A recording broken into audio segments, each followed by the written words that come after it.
நம்ம Ashwin sweets export பண்றதுக்கு 7373041434 contact பண்ணுங்க. இன்று நடைபெற்ற அலுவல் ஆய்வுக்குழு கூட்டத்தின் முடிவின்படி நாளை 14/10/2025 முதல் 17/10/2025 வரை சட்டமன்ற கூட்டம் நடைபெறலாம் என்று முடிவெடுக்கப்பட்டுள்ளது.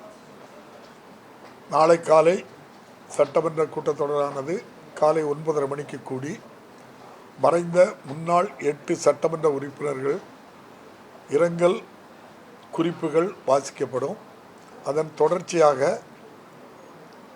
கரூர் நடைபெற்ற துயர சம்பவம், முன்னாள் கேரள முதல்வர் மாண்புமிகு VS அச்சுதானந்தன் அவர்கள், முன்னாள் ஜார்க்கண்ட் சட்டமன்ற உறுப்பினர் சிபு சோரன் அவர்கள், நாகாலாந்து மாநில ஆளுநர் மரியாதைக்குரிய இல கணேசன் அவர்கள், இந்திய கம்யூனிஸ்ட் கட்சியினுடைய மூத்த பொதுச் செயலாளர் சுதாகர் ரெட்டி அவர்கள்,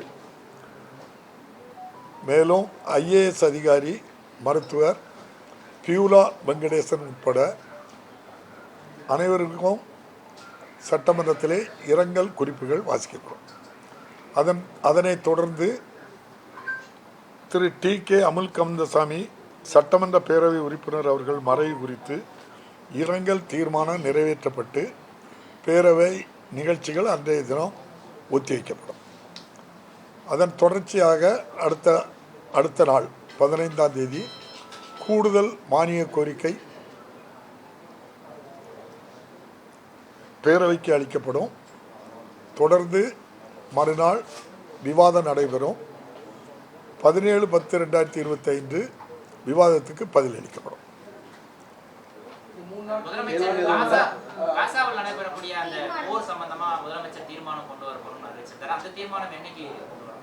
அது நம்ம முதலமைச்சர்கிட்ட கொண்டு வர அன்னைக்கு முதலமைச்சர்கிட்ட தான் கேட்கட்டீங்க.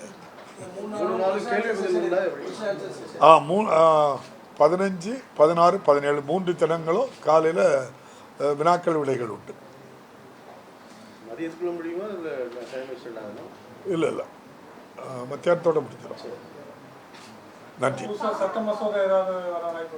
அப்போ அது எங்கே கேட்கணும்? மசோதா கொண்டு தாக்கல் பண்ணவங்கிட்ட தான் கேட்கணும். நம்ம நிறைவேற்றி கொடுக்குற இடத்துல இருக்கிறோம்.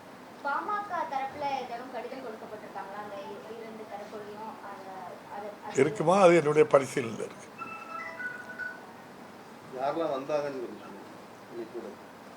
இன்னைக்கு கூட்டத்தில் பாரதிய ஜனதா கட்சி, கம்யூனிஸ்ட் கட்சி தோழர்கள் 2 அவங்கள தவிர மீதி எல்லாரும் வந்தாங்க. நம்ம அஸ்வின் ஸ்வீட்ஸ் எக்ஸ்போர்ட் பண்றதுக்கு 7373041434 காண்டாக்ட் பண்ணுங்க.